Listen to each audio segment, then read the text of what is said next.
Hi everyone, this is Mohan again here to discuss new topic, and today we will discuss projectile motion, one of the most important topic from the 11th class and from the kinematics. और कई बार आपने नाम सुना होगा projectile motion का, और कई बार ये सवाल हमारे दिमाग में आता है। ये इजी भी टॉपिक है और कई स्टूडेंट्स के लिए टॉपिक डिफिकल्ट भी होता है, डिपेंड करता है कि हम उस चीज़ों को कैसे समझते हैं। लेकिन ये बात कंफर्म है कि यदि आप इस टॉपिक को नहीं समझे तो आगे आने वाले 12th के फिजिक्स चाहे 11th के भी फिजिक्स जो कोई है आपके लिए बड़ा कंफ्यूजिंग और पेनफुल होता है। तो आज हम इस टॉपिक को बहुत अच्छे से डिस्कस करेंगे और चीज़ों को थोड़ा सा डिस्क्रीट फॉर्म में एक एक करके चीज़ों को समझेंगे कि कैसे होता है एक्चुअली। तो जैसा कि हमारा टॉपिक नेम है प्रोजेक्टाइल मोशन, ठीक है। अच्छा, प्रोजेक्टाइल मोशन से बात करने से पहले हम बातें करते हैं वन डायमेंशन मोशन की। अगर मैं आपको बोलूँ कि अगर एक पार्टिकल स्ट्रेट लाइन में चलता है, ऐसे क्लियर है, मान लेते हैं एक पार्टिकल ऐसे गया इस तरह, तो ये एक ही डायमेंशन में चल रहा है, स्ट्रेट लाइन में चल रहा है, ठीक है क्या, क्लियर। अच्छा, मान लीजिए मेरा ये प्लेन ऐसे, मैं बोल देता हूँ कि मेरा एक्स प्लेन है, सॉरी एक्स एक्सिस और वाई एक्सिस है, ये दो, ये इस बोर्ड के प्लेन को मैं मानता हूँ, और एक पार्टिकल को इस प्लेन में चलना है। तो पार्टिकल कुछ ऐसा चल सकता है, हो सकता है कैसा भी जा सकता है। तो मैं अगर आपको बोलूं कि ये पार्टिकल क्या एक डायमेंशन में चल रहा है या दो डायमेंशन में, तो मुझे ये बात समझ में आती है कि पार्टिकल, अगर इस पार्टिकल को प्लेन में मूव करना है तो ये एक्स में भी चल रहा है और वाई में भी चल रहा है। इसका मतलब अगर मैं यहाँ का आपका कोऑर्डिनेट पूछूं तो आप कुछ ऐसे बोलोगे एक्स कॉमा वाई। इसका मतलब ये है कि अगर पार्टिकल टू डायमेंशनल मोशन करे या एक प्लेन में मूव करे तो टू डायमेंशन में ही मूव करेगा, जब वो पार्टिकल किस में मूव करे, प्लेन में। अच्छा, तो प्रोजेक्टाइल मोशन भी बेसिकली टू डायमेंशनल मोशन है। अच्छा, अब प्रोजेक्टाइल मोशन कैसे हम डिफाइन करते हैं, इस बात को समझते हैं। प्रोजेक्टाइल मोशन का मतलब ये है कि किसी भी अर्थ सरफेस से, कोई जरूरी नहीं है कि अर्थ सरफेस ही हो, आपको इजीली समझ में आए इसलिए मैं यहाँ पे अर्थ सरफेस के ही कंसिडर कर रहा हूँ। किसी भी अर्थ सरफेस से अगर मैं किसी भी ऑब्जेक्ट को बी वेलोसिटी से और विद थीटा एंगल, किससे, यू बोल देता हूं मैं, इनिशियल वेलोसिटी यू वेलोसिटी से फेंकता हूं और थीटा एंगल से, ये अपना क्या है, अर्थ सरफेस है, अंदर earth surface under constant acceleration. अच्छा, क्योंकि हम ग्रेविटी के अंदर की बात कर रहे हैं इसलिए ये हमने अर्थ सरफेस लिया, इसलिए क्या होगा, एक्सीलरेशन कांस्टेंट होगा, और एक्सीलरेशन किसके बराबर होगा, जी के बराबर होगा। तो जैसे हम एक बॉल को थ्रो करें, a ball is throne with obliquely, तो इसके द्वारा जो पाथ होगा, ये कुछ पाथ आपको नहीं लगता कि ऐसा होगा। मतलब क्या है, ये बॉल एक्स में भी चल रहा है और ये वाई एक्सिस में भी चल रहा है, यदि मैं इसको एक्स एक्सिस बोल दूं और ये वाई एक्सिस, तो मतलब प्रोजेक्टाइल मोशन कुछ नहीं है, ये दो एक्सिस में मूव करने वाला मोशन है। जिसको हम अलग फॉर्म में देखें तो मुझे ये बात समझ में आती है कि पार्टिकल एक्स में भी मूव करेगा और वाई एक्सिस में भी मूव करेगा। अच्छा, अब हम बातों को और अच्छे से समझते हैं। तो प्रोजेक्टाइल मोशन का अगर मुझे डिफाइन करना हुआ तो मैं कैसे डिफाइन करूंगा, when we throw an object from the earth surface with obliquely, then path followed by the particle with the projectile, and that motion is known as the projectile motion. Simple language में, जब किसी भी ball को मैं earth surface से कुछ angle के साथ फेंकूं तो जो पाथ ट्रेवल करेगा वो प्रोजेक्टाइल पाथ होगा, और ऐसे मोशन को हम प्रोजेक्टाइल मोशन कहते हैं। क्लियर है। अच्छा, ऐसा नहीं है कि अर्थ सरफेस से हमेशा जरूरी होना चाहिए, आप कहीं भी थ्रो कर सकते हो, जरूरी ये है कि कांस्टेंट फोर्स लगे। अब उस हमारा सरफेस हमारे ऊपर डिपेंड करता है कि हम कैसा डिफाइन करते हैं। जैसे आप 12th में जाओगे तो आपको और चीजें देखने को मिलेंगी, हम वो ज्यादा कंफ्यूज नहीं करते हैं, सिंपल सी बातें डिस्कस करते हैं ताकि आपको समझ में आए। तो हमें ये बात समझ में यहाँ से आ चुका है कि कोई भी पार्टिकल अगर प्रोजेक्टाइल मोशन में है तो दो एक्सिस में मूव कर रहा है या एक्स वाई प्लेन में मूव कर रहा है, जिसको हमने डिफाइन किया, ये एक्स एक्सिस है और ये वाई एक्सिस है। इसका मतलब हर एक जगह वो पार्टिकल एक्स में भी चल रहा है और वाई में भी चल रहा है। इतनी बातें समझ में आई। अगर डेफिनेशन की बात करेंगे तो डेफिनेशन में लिख सकता हूं ऐसे क्या, when an object is thrown obliquely from Earth's surface under gravity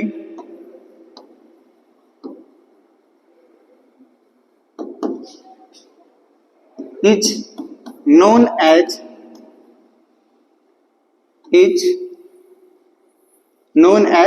projectile motion. Simple सा, ठीक है क्या? अच्छा, अब ये हमारे लिए प्रोजेक्टाइल मोशन का डेफिनेशन और स्टेटमेंट जितना जानना जरूरी है उससे कहीं ज्यादा जानना जरूरी ये है कि इससे बनने वाले सवाल किस टाइप के होते हैं और कैसे हमसे क्या क्या पूछा जाएगा।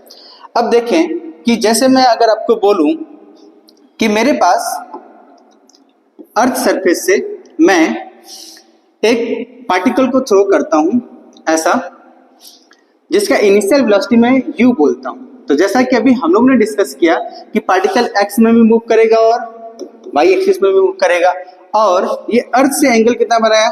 थीटा। क्लियर?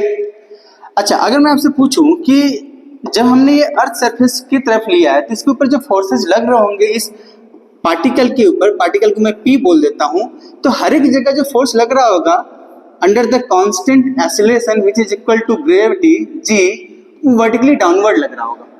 क्लियर? इसलिए ये बॉल ऊपर ना जाके नीचे की तरफ झुकता रहता है क्योंकि वो उसको कोई खींच रहा है, जिसको आप आगे चल के पढ़ोगे ग्रेविटेशनल फोर्स में। क्लियर है? अच्छा, ये कौन है सब? g है। किसकी वैल्यू? g। क्लियर? अच्छा, अब मैं अगर आपसे पूछूं कि हमारा मोशन दो पार्ट में है, x और y एक्सिस। ये है x एक्सिस में और ये y एक्सिस में। अगर मैं आपसे पूछूं कि बताएं कि वेलोसिटी ux कितना है, मतलब velocity of the particle in the x direction, तो मुझे ये बात समझ में आती है कि वेलोसिटी की वेक्टर क्वांटिटी, मुझे इसको रिजॉल्व करना पड़ेगा। तो इधर की वेलोसिटी कितनी आएगी? देखें आप, u cos थीटा, मैं डिफरेंट कलर यूज कर लेता हूं, u cos थीटा। अच्छा, इधर की वेलोसिटी कितनी? u sin theta. तो मतलब u y कितना होगा?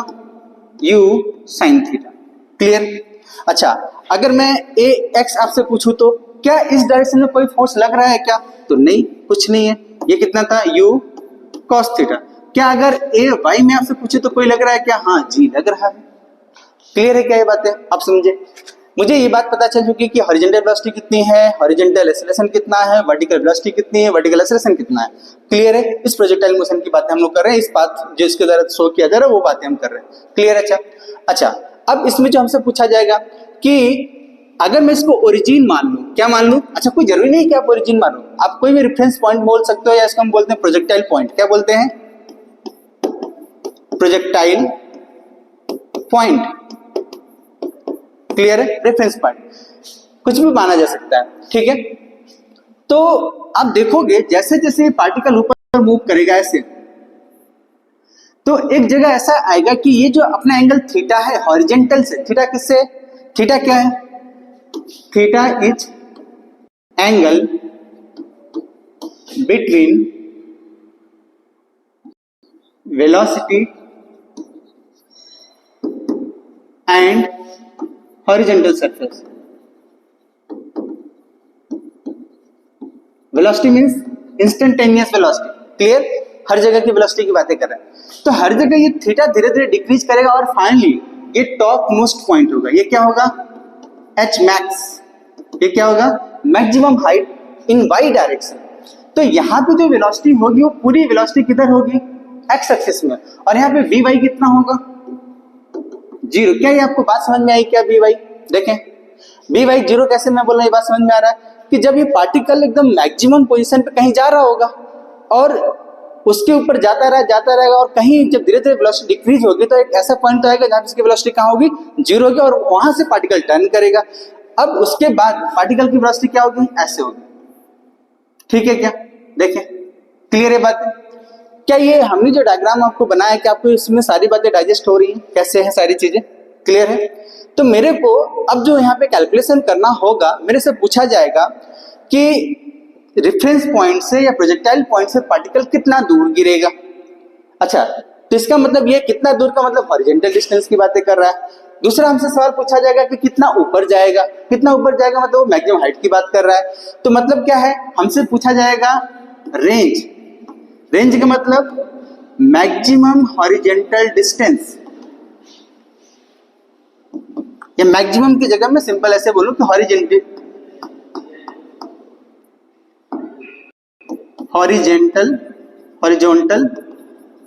Distance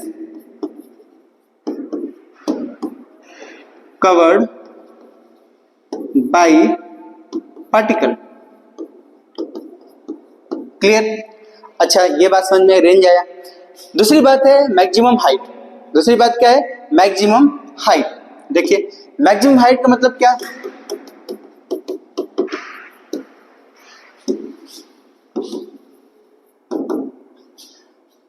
distance travelled by particle in vertical direction.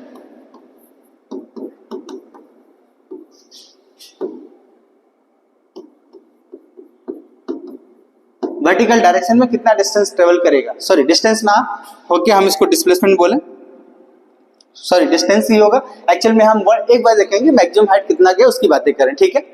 अच्छा, अब सवाल दूसरा बनता है कि पार्टिकल कितनी देर हवा में रहेगा। तो हम उसको क्या बोलते हैं? Time of flight. क्या बोलते हैं उसको? Time of flight. मतलब क्या है? मतलब time taken by particle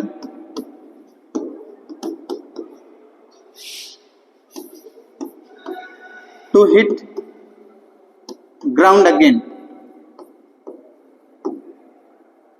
clear? Ground को हिट करने में जितना समय लगता है वही उसका क्या होगा? टाइम ऑफ फ्लाइट होगा। मैं से बोल सकता हूँ कि टाइम ऑफ ऊपर जाने में कितना वक्त लगता है उतना ही नीचे आने लगेगा, क्योंकि दोनों का ही फोर्स पार्टिकल ऊपर जो लग रहा है सेम टाइम पे, दोनों ही समय सेम है। ठीक है क्या? तो एक एक करके हम सारी बातों को डिस्कस करते हैं। देखिए सबसे पहले हम लोग कैलकुलेट करेंगे time of flight. Time of flight, देखिए तो टाइम ऑफ फ्लाइट के लिए हमें कौन सा इक्वेशन यूज करेंगे? फर्स्ट इक्वेशन वर्टिकल का यू वाई कितना है इनिशियली, मैं क्या लिखूंगा इसको? यू वाई ही है वर्टिकल डायरेक्शन में। अच्छा, एक्सेलरेशन कितना है? माइनस जी। ऊपर को मैं क्या मानूंगा? पॉजिटिव, और नीचे को मैं क्या मानूंगा? निगेटिव, क्योंकि सब हम किससे डील कर रहे हैं? वेक्टर क्वांटिटीज से। ठीक है, तो मैं क्या लिखूंगा? देखिए final velocity top most point पे कितना हो जाएगा? 0। इनिशियल कितना हमने माना है? You y. ऊपर जाने को हमने कितना माना है? पॉजिटिव। नीचे आने को हमने कितना माना है? नेगेटिव। तो कितना हो जाएगा? यू। तो u y divided by ji is equal to t. ये कितना? एक बार का। तो हमारा पार्टिकल ऊपर भी गया है ऐसे, फिर डाउनवर्ड आया, तो ये टोटल टाइम कितना हो जाएगा? टोटल टाइम, तो मैं क्या लिखूंगा? 2u(y) by ji is equal to 2u sine theta by G. देखिए तो ये बात आपका समझ में आई? क्लियर? अब देखिए इसी जगह मैं रेंज भी कैलकुलेट कर, सॉरी हाइट भी कैलकुलेट कर देता हूं। हाइट का मतलब क्या? कितना ऊपर तक गया। तो अगर मैं पार्टिकल बहुत ऊपर तक जाता जाएगा और जहां मैक्सिमम पॉइंट पे पहुंचेगा वहां पर उसकी वेलोसिटी कितनी हो जाएगी? 0। तो मैं क्या लिखूंगा? Final velocity 0। कौन सा इक्वेशन यूज करूंगा? V square minus u square into 2gh। तो फाइनल वेलोसिटी कितना? 0। इधर इनिशियल कितना उधर भेजेंगे तो u y में बोल देता हूं का होल स्क्वायर माइनस 2gh। देखिए तो देखो आपको बात समझ में आ रही है? बी स्क्वायर माइनस, अब देखो आपको क्या हो जाएगा? ये इसको इधर ले आते हैं, यू वाई का whole square divided by 2g is equal to h which can be written as u sine theta का whole square U square by 2g। देखिए ये क्या है अपना? हाइट, मैक्सिमम हाइट जो पार्टिकल ट्रेवल करेगा, ठीक है। दूसरा उसके बाद क्या है, रेंज। रेंज तो सिंपल सी बात, रेंज के लिए क्या है, चूंकि हॉरिजॉन्टल डायरेक्शन में कोई भी फोर्स प्रेजेंट नहीं है तो कांस्टेंट वेलोसिटी से मूव कर रहा है। अच्छा, कितनी देर तक हवा में रहेगा उतना देर तक मूव करेगा, तो मैं क्या लिखूंगा, हॉरिजॉन्टल वेलोसिटी इनटू टाइम। अच्छा, टाइम कितना, जितनी देर हवा में रहेगा, तो ux into time of flight. ये कितना हो जाएगा, देखें, u cos theta into 2u sin theta by g, which can be written as u square sin 2 theta by g। देखिए तो क्या आपको बात समझ में आई क्या, cos थीटा sin थीटा, ये 2 तो 2 times sin theta cos theta, जो जिसको कंबाइन फॉर्म में कितना लिख सकता हूँ, sin 2 थीटा। क्लियर है ये बातें, ठीक है। या मैं ऐसे लिखूंगा हमेशा ux into 2uy by g। ये हमारे लिए ज्यादा आसान है समझना कि horizontal velocity multiply by time of flight. Clear है क्या, हमने 3 बातें डिस्कस की। अभी तक आपसे क्या क्या डिस्कस किया हमने, time of flight, maximum height, range. Clear है। अब छोटी छोटी बातें हम लोग डिस्कस करते हैं। अब छोटी छोटी बातें क्या है कि मुझे ये बात पता है कि जैसे जैसे ये पार्टिकल ऊपर की तरफ जाएगा वैसे वैसे ये u और ये ux, ठीक, uy डिक्रीज करेगा, 0 होगा, फिर uy इंक्रीज करेगा, बट ux में कोई चेंज नहीं होगा because there is no force in horizontal direction. Okay, अच्छा, बातें हमको ये बात समझ में आई। अब अगर मैं आपको बोलूं कि पार्टिकल का वेलोसिटी किसी भी पोजीशन पे, velocity of particle at any time, means we are talking about the instantaneous velocity. तो जो कंपोनेंट नहीं चेंज हो रहा है वो क्या है, जैसे मैं बोल दूं यहाँ पे ux और यहाँ पे पार्टिकल की वेलोसिटी कुछ होगा, मैं बोल देता हूँ v, तो यहाँ पे पार्टिकल का वेलोसिटी मुझे नहीं पता क्या होगा, मैं ये बोल सकता हूँ vy। क्लियर है क्या बात है। तो अगर मैं इस पार्टिकल को मैं बोलता हूँ पॉइंट a, तो वेलोसिटी एट पॉइंट a क्या लिखूंगा मैं, ux का स्क्वायर, या मैं ऐसे क्या लिखूंगा इसको, देखिए आप, ux आई cap plus B Y J cap. देखिए तो, अच्छा, बी वाई को मैं क्या लिख सकता हूं, u x i cap plus you Y minus G T into J cap. देखिए तो किसी भी जगह पे पार्टिकल की वेलोसिटी इस इक्वेशन से हम दे सकते हैं। अच्छा, अगर मुझे स्पीड पूछा जाएगा तो मुझे इसका मैग्नीट्यूड निकालना पड़ेगा, तो मैं इसका अगर स्पीड बोलूंगा तो क्या लिखूंगा, देखिए अब स्पीड के लिए मैं क्या लिखूंगा, यू एक्स का स्क्वायर प्लस वी वाई का स्क्वायर। वी वाई की वैल्यू किसके बराबर, वी वाई किसके बराबर होगा, देखिए यू वाई माइनस जी टी। क्लियर है बात है, ये वो वैल्यू रखोगे तो आपको क्या मिलेगा, स्पीड। अच्छा, अगर मैं इसको रेफरेंस पॉइंट मानता हूं या ओरिजिन बोलता हूं तो यहाँ का कुछ न कुछ कंपोनेंट होगा। जैसे ये मान लेता हूं कि दूरी कितना है, x है, तो ये हाइट तक कितना गया होगा, y। तो अगर आपसे इस पार्टिकल का पोजीशन पूछ लिया जाए, क्या पूछा जाए आपसे, पोजीशन, कहाँ रेफरेंस माना हमने, ओरिजिन कहाँ माना है, प्रोजेक्टाइल पॉइंट को। तो पोजीशन को मैं कैसे लिखूंगा, क्या ऐसा लिखूंगा क्या, पोजीशन वेक्टर को देखिए तो r vector can be written as x i cap plus y j cap, यही तो लिखूंगा।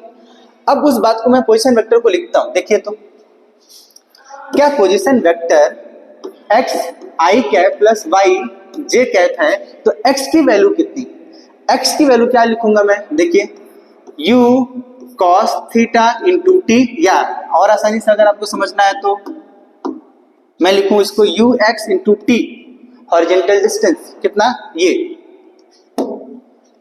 प्लस सॉरी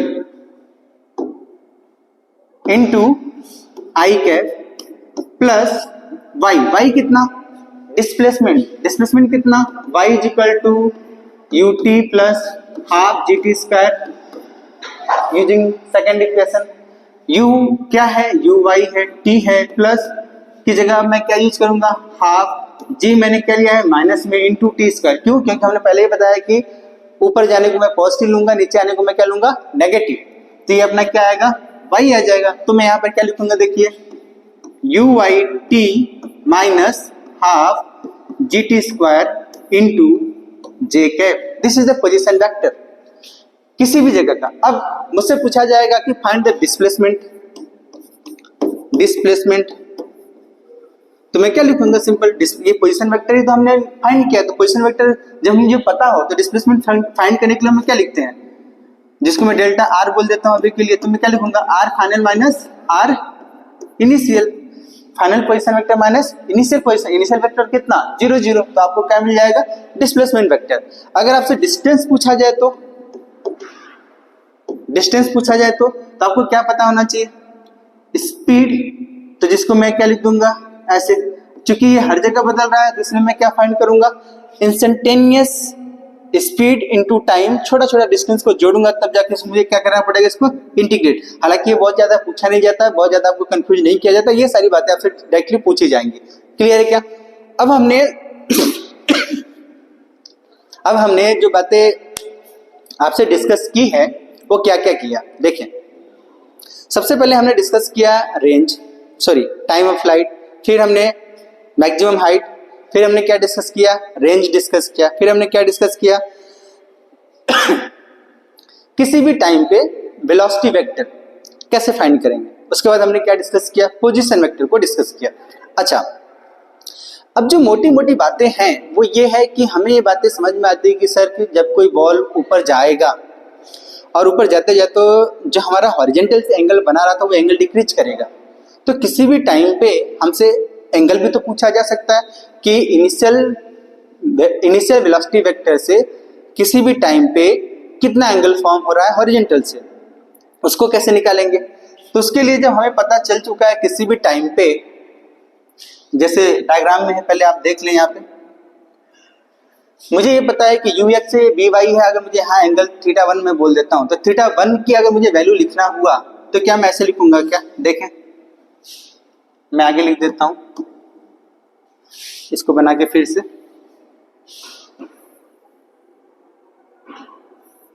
ये u मैं यहां की बात करता हूं, ये यू एक्स, ये वी वाई बोल देते हैं, यहाँ पे v होगा, अपने को कुछ पता होता नहीं है, और मैं इसको एंगल को क्या बोलता हूँ अल्फा बोल देता हूँ, ये एंगल कितना था थीटा।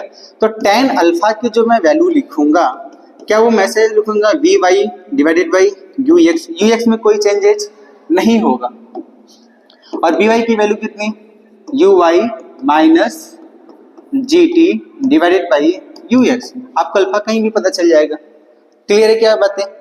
तो इससे हम हॉरिजॉन्टल वेलोसिटी में कोई चेंजेस नहीं होगा को यूज करके हम किसी भी पोजीशन का वेलोसिटी बता सकते हैं। अब मैं आपसे एक छोटा सा इन सभी को एक सवाल पूछता हूं, सवाल से पहले मैं आपको एक बात और डिस्कस कर देता हूं कि अभी तक हमने जो पढ़ा है टाइम ऑफ फ्लाइट, जिसको मैं टीएफ बोल देता हूं, टाइम ऑफ फ्लाइट, जिसको हमने क्या लिखा है 2y/g, जिसको हमने रेंज बोला है उसको मैं कितना लिखता हूं ux 2uy/g, जिसको मैं ऐसे लिखा था u² sin 2θ/g। अच्छा, h max की बातें करूं तो h max की वैल्यू हमने कितना लिखा है u² sin 2θ, sorry sin square theta by 2g, ठीक है क्या, या इसको हम ऐसे लिखे थे uy का whole square divided by 2g।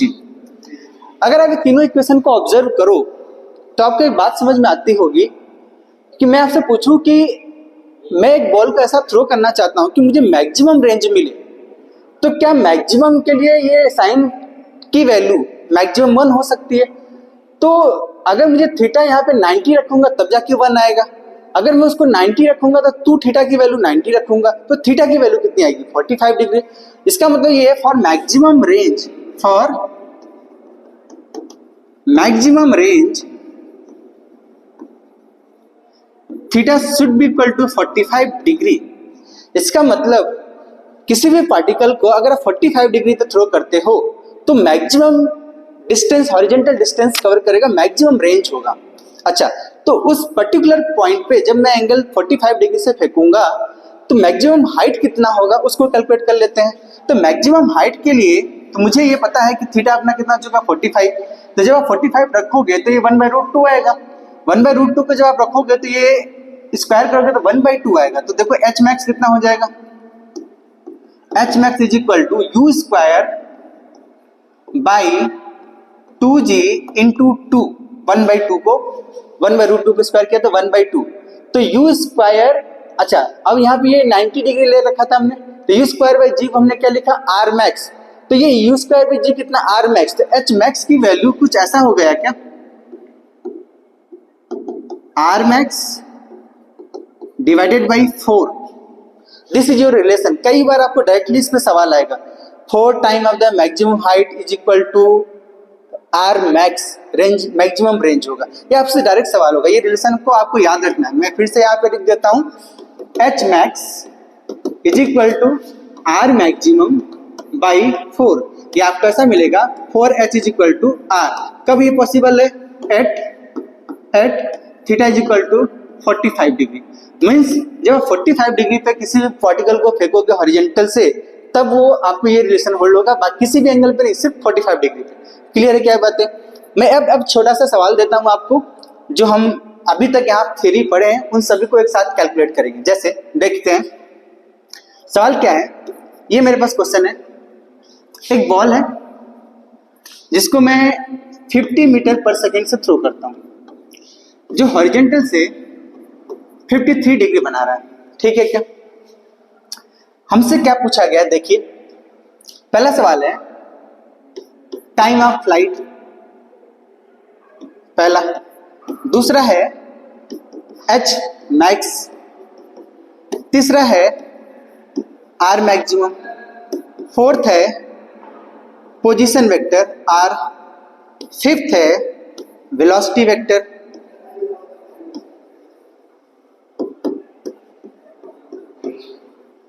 जिसको मैं ऐसे बोल देता हूँ वेलोसिटी एट। मैं इसको बोल देता हूँ वेलोसिटी वेक्टर कब चाहिए मेरे को, मैं बोल देता हूँ आपको इसको 6 सेकेंड, एट 6 सेकेंड। ठीक है क्या? पोजीशन हो गया, ये वेलोसिटी वेक्टर हो गया ये।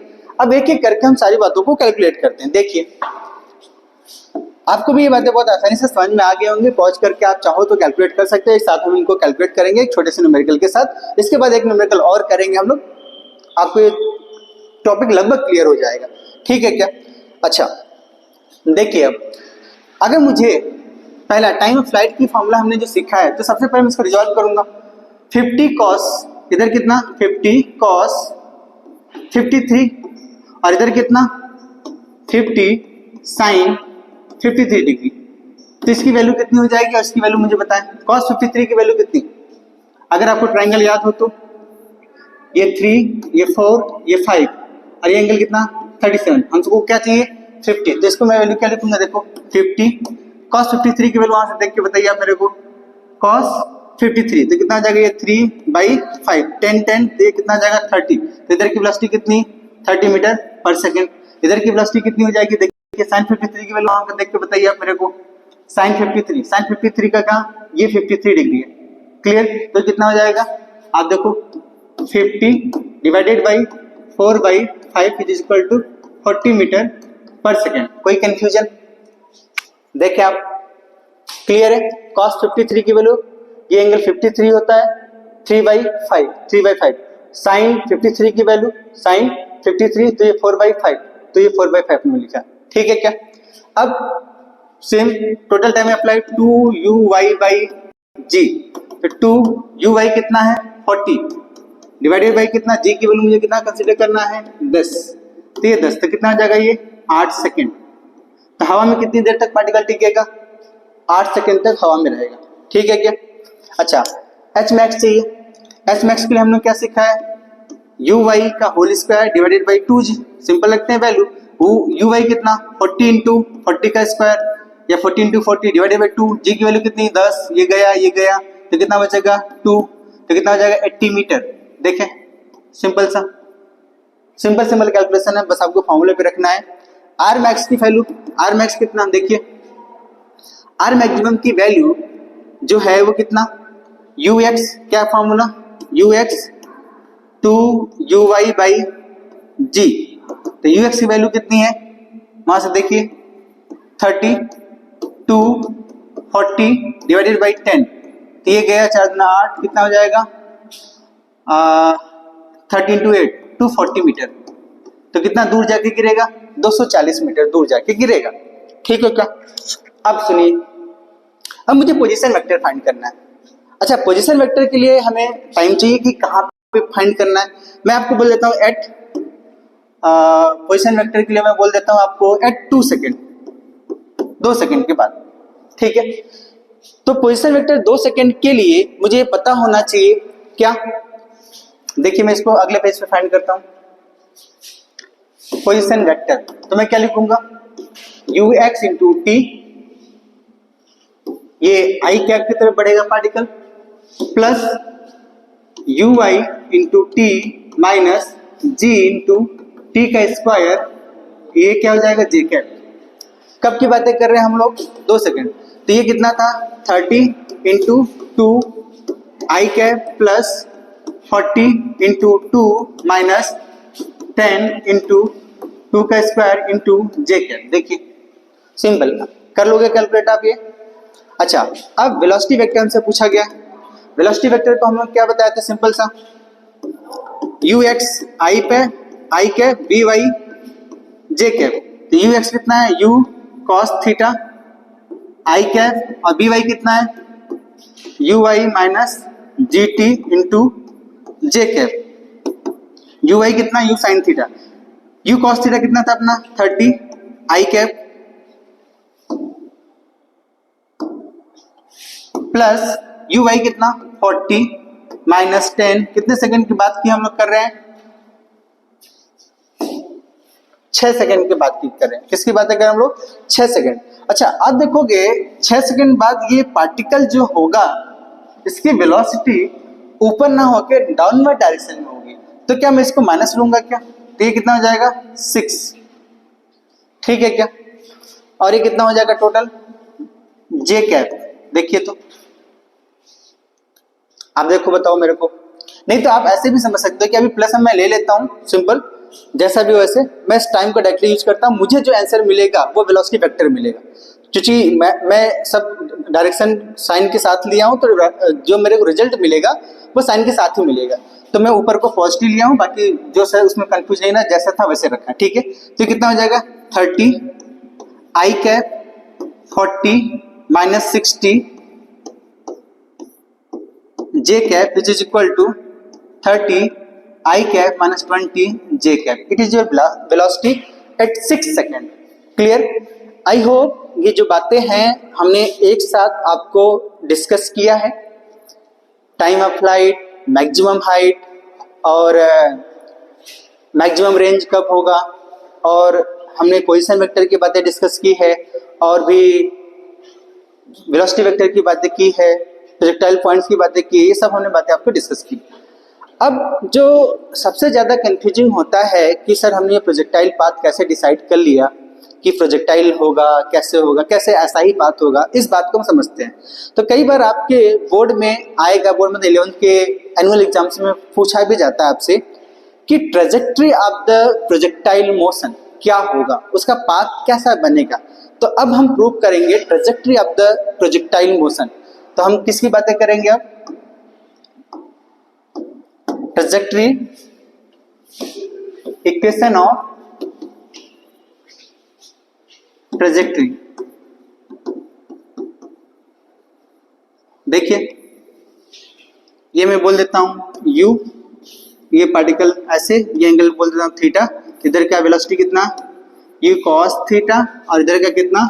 u sin theta. देखिए, अब मुझे ये बात पता है कि ट्रेजेक्ट्री का मतलब, अगर मैं आपको बोलूं कि जैसे मान लीजिए हमारे पास एक इक्वेशन है, ऐसे मैं बोलूं y equal to mx plus C, तो आपको ये इक्वेशन देख के ही बातें समझ में आ गई कि ये स्ट्रेट लाइन का है।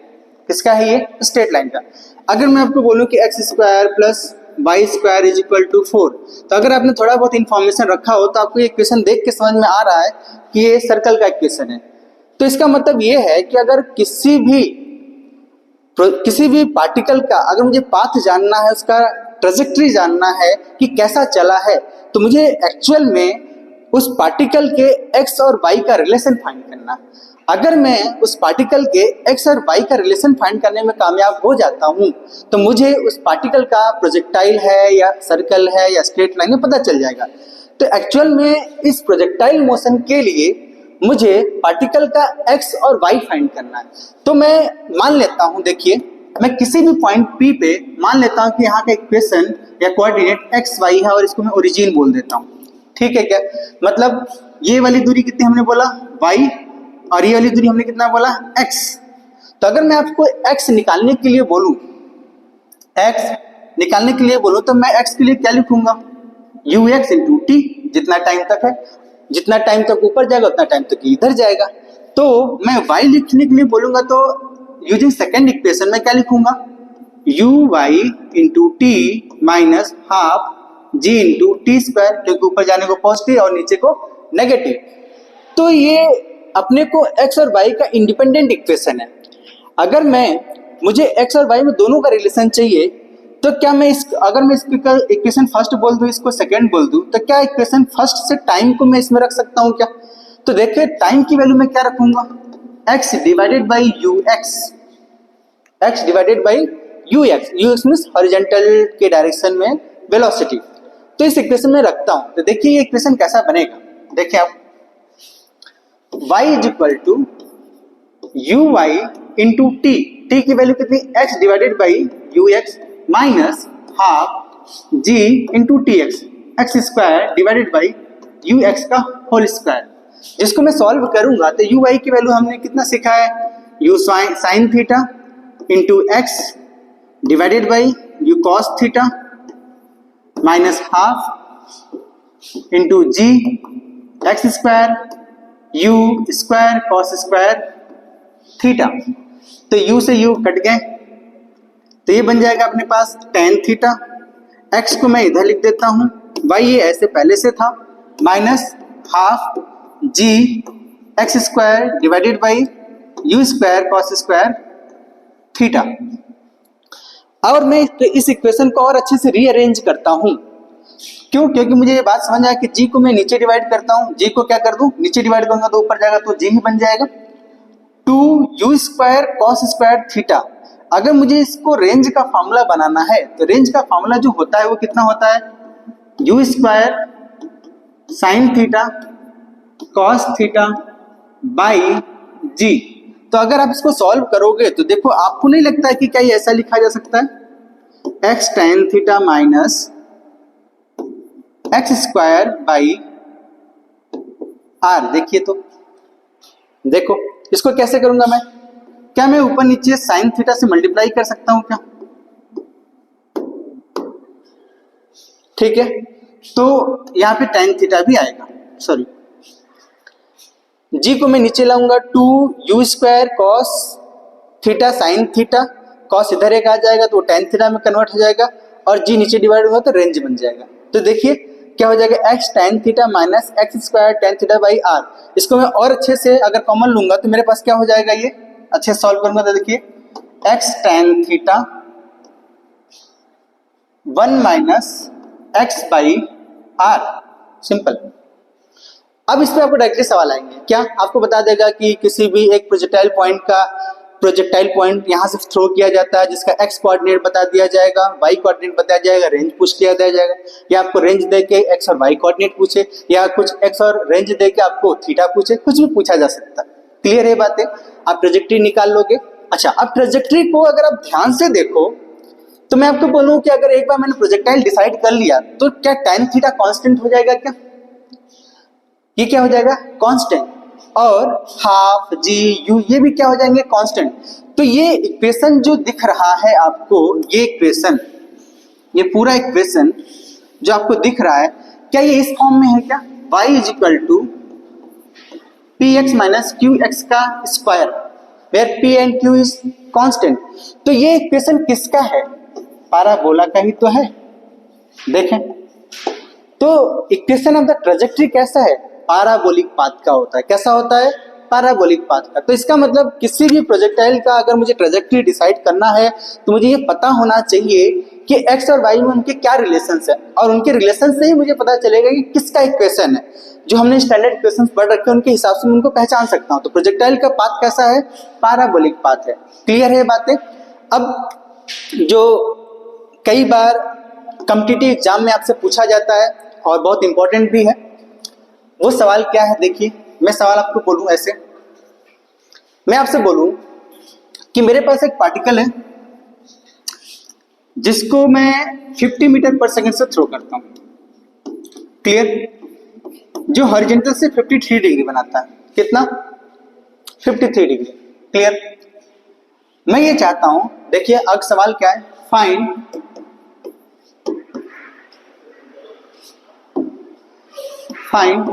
Time taken by particle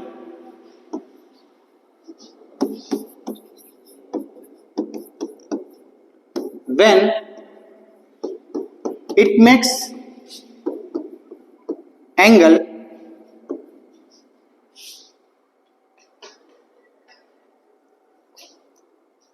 (90 degree with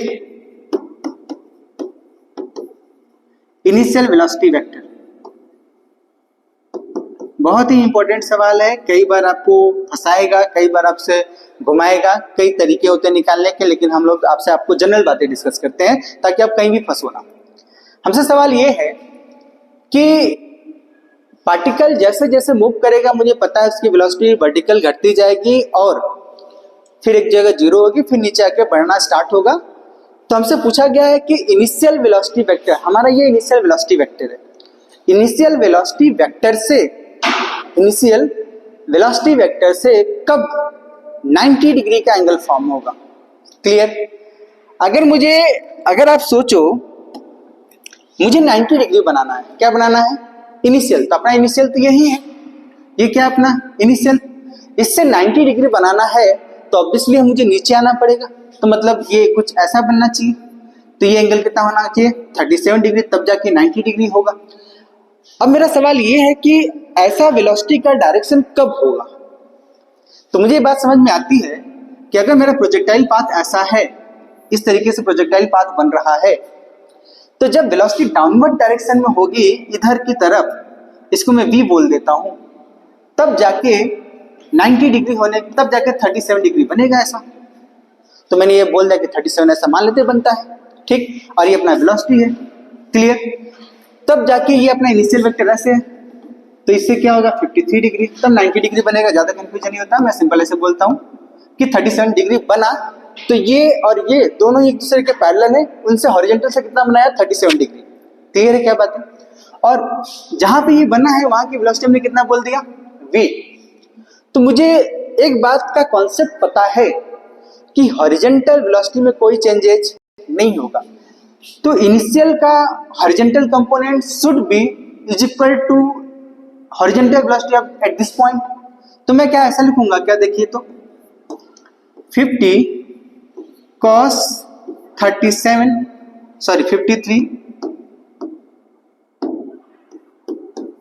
is equal to v cos 37। Clear? तो क्या मुझे यहां से v पता चल जाएगा? देखिए v को मैं क्या लिखूंगा? 50 cos 53 की वैल्यू कितनी? फिर से अगेन ये 3, ये 4, ये 5 तो 53 cos 53 की वैल्यू मैं क्या लिखूंगा? ये 4 है, 4/5 sorry 3/5 is equal to v cos 37 की वैल्यू कितनी? 4/5। ये और ये क्या है? तो ये कितना हो जाएगा?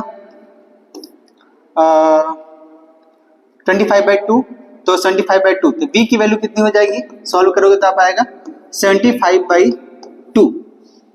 ये वेलोसिटी है पार्टिकल की फाइनल। क्लियर है? तो मुझसे पूछा गया टाइम, क्या पूछा गया है, टाइम। तो मुझे क्या अब v की वैल्यू पता चल गया है क्या, तो v की वैल्यू तो वर्टिकल के लिए मैं क्या लिखूंगा, uy माइनस gt। मुझसे टाइम ही पूछा गया, uy मुझे पता है कितना है, हॉरिजॉन्टल अपना कितना आया है 30, तो वर्टिकल कितना है ये 40, इधर का कितना 30 हॉरिजॉन्टल। ठीक है क्या, तो मैं क्या लिखूंगा 40 माइनस 10 इंटू टी, टी कितना, वही तो कैलकुलेट करना है अपने को। अच्छा बी वाई कितना आ चुका है अपने को 75/2, देखिए। अच्छा अब मुझे यहाँ पे एक बात जो सोचनी है वो ये है कि ये जो हमने 40 लिखा है अपवर्ड डायरेक्शन का लिखा है, क्या वेलोसिटी अभी भी अपवर्ड डायरेक्शन में, क्या नहीं, वो कैसा है नीचे आ चुका है, तो मैं नीचे को हमने क्या माना है हमेशा नेगेटिव, तो क्या लिखूंगा -40। ठीक है क्या, सॉल्व करेंगे, देखिए कितना आएगा ये 75/2, सॉरी ये तो सॉरी कंफ्यूजन नहीं, ये 40 ये वाला माइनस होगा वो नहीं, ठीक है, तो ये -37.5 है। तो देखिए आप सॉल्व करो, बताओ कितना आएगा, तो मैं सॉल्व कर देता हूं आपको। 75/2 को -75/2 उधर भेजेंगे तो ये हो जाएगा 10t 40 प्लस 75/2, जिसको आप सॉल्व करोगे 4 दूना 8 8 7 15 155/2 यही होगा क्या, देखिए तो 8 7 15, हाँ ठीक है, 10 से डिवाइड करोगे तो कितना हो जाएगा ये 20 से डिवाइड करना अपने को, या मैं इसको अभी डिवाइड करके लिख देता हूं सिंपली, तो कितना हो जाएगा 4 3 8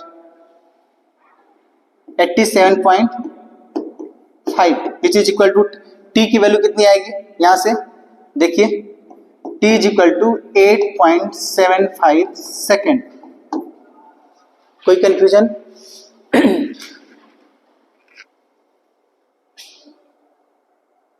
सॉरी 87 है 77 होगा।